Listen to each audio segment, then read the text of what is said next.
Ecuaciones termoquímicas.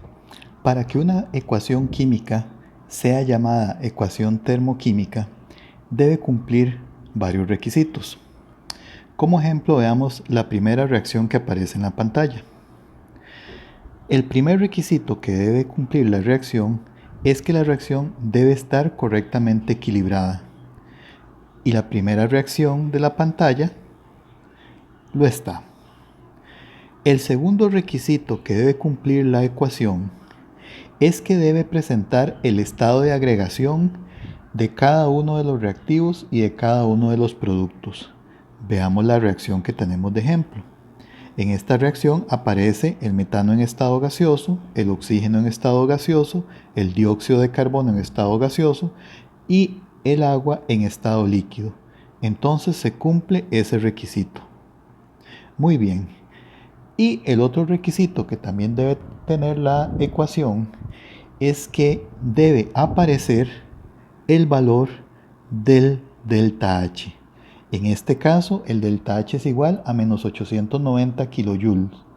Quiere decir que cuando esta reacción se lleva a cabo, entonces la reacción libera 890 kilojoules de energía en forma de calor. Sé que libera porque el delta H es negativo. Y recordemos que cuando una reacción ocurre a presión constante, que va a ser el caso para la mayoría de reacciones que vemos en el curso, entonces el delta H es igual al calor. Muy bien. Es importante saber manejar las ecuaciones termoquímicas, para lo cual tenemos que repasar algunas reglas. La primera de esas reglas dice lo siguiente. Dice, si multiplicamos la ecuación por una constante, también debemos multiplicar el valor de delta H. Entonces vamos a trabajar con la misma ecuación de arriba y esta ecuación, la vamos a multiplicar por 2. Entonces al final me quedarían 2 moléculas de metano, 4 moléculas de oxígeno, 2 moléculas de dióxido de carbono y 4 moléculas de agua en estado líquido. ¿Qué pasa con el delta H? El delta H debemos multiplicarlo también por 2. Vean que entonces tendríamos menos 890 multiplicado por 2, eso nos da menos 1780 kilojoules. Esto es así porque el delta H es una propiedad extensiva, es decir, es una propiedad que depende de la masa. En esta reacción, si estamos duplicando la cantidad de metano que está reaccionando con oxígeno, entonces, por supuesto, también se va a duplicar la energía que se va a liberar en forma de calor a partir de esa reacción. Muy bien. La segunda regla dice que si se invierte la reacción, se debe intercambiar el signo de delta H. Muy bien, vamos a la reacción inicial. ¿Qué significa invertir la reacción? Invertir la reacción significa que yo voy a escribir los reactivos del lado de los productos y los productos los voy a escribir como si fueran reactivos. Entonces, volviendo al caso, vemos entonces que ya aquí tenemos los productos de la primera reacción van a ser los reactivos de esta ecuación en particular. Entonces, aquí tenemos los reactivos y aquí tenemos los productos. Ya invertimos la reacción.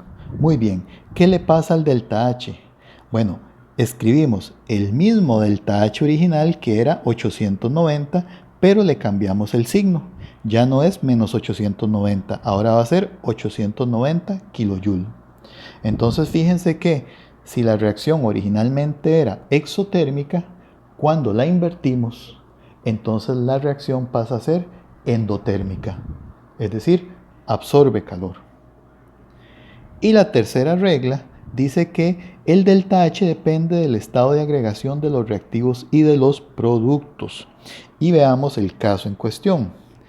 En esta primera reacción, que es la misma que hemos venido trabajando, tenemos que el segundo producto, que es el agua, está en estado líquido. Y sabemos que el delta H de esta reacción es menos 890 kilojoules. Muy bien, ¿qué pasa si escribimos la misma reacción, pero en vez de tener el agua en estado líquido, ahora el agua está en estado gaseoso? ¿Qué ocurre? Pues que cambia el valor del delta H de la reacción. Y ahora el delta H es menos 802 kilojoules.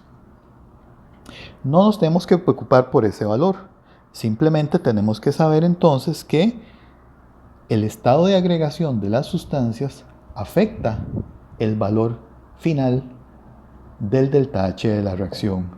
Por eso, cuando escribimos reacciones termoquímicas, tenemos que escribir correctamente el estado de agregación de los reactivos y de los productos. Muchas gracias por su atención.